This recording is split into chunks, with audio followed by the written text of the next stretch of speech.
Pour achever la présentation du sacrement de réconciliation, voici les effets qu'il produit.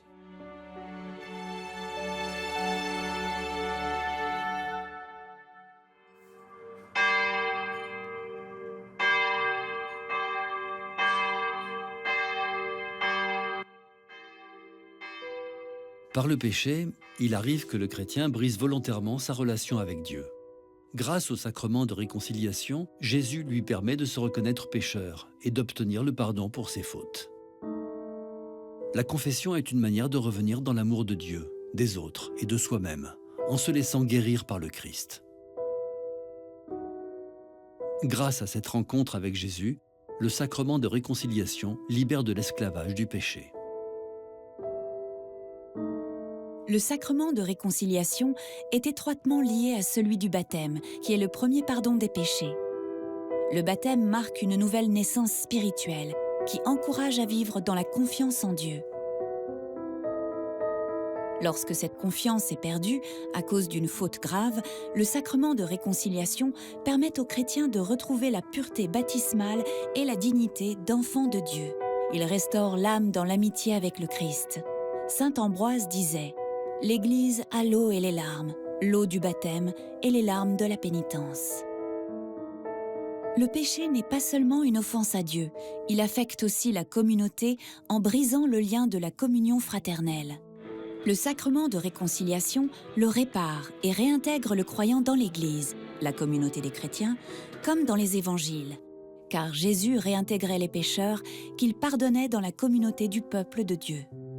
Ainsi, le sacrement de réconciliation guérit non seulement celui qui est pardonné, mais a aussi un effet apaisant sur la vie de l'Église qui a souffert du péché d'un de ses membres. Dans les sacrements, Dieu transforme à la fois les cœurs dans leur intimité et l'Église dans son unité. L'absolution reçue du prêtre au nom du Christ est la garantie que Dieu pardonne les péchés du fidèle qui se repent sincèrement.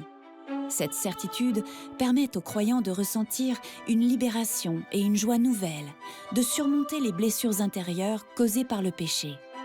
Le sacrement restitue la paix de sa conscience et lui donne la force spirituelle nécessaire dans la lutte contre les futures tentations. Le Christ offre une grâce particulière pour éviter de retomber dans les mêmes fautes et progresser dans la vie chrétienne avec l'Esprit Saint. En transformant le cœur du pénitent, le sacrement de réconciliation favorise une conversion plus profonde. La vie chrétienne est fondée sur l'amour, et le pardon est un des éléments essentiels de l'amour. Le pardon de Dieu est donc essentiel. Le Christ pardonne en dehors des sacrements. Le fidèle reçoit, par exemple, des grâces de pardon dans la prière ou lors d'une préparation pénitentielle. Mais le sacrement de réconciliation apporte aux croyants la certitude objective du pardon.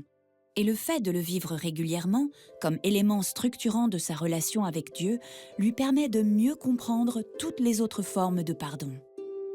Par ce sacrement, le don de la miséricorde de Dieu pousse le chrétien à être miséricordieux comme lui, à mieux pardonner les autres. Le pape François rappelle que le pardon n'est pas le fruit de nos efforts, mais c'est un cadeau, c'est un don de l'Esprit Saint, qui nous comble de la fontaine de la miséricorde, qui jaillit sans cesse du cœur grand ouvert du Christ, crucifié et ressuscité. Ce sacrement est le signe visible et efficace de la réconciliation avec Dieu et les autres.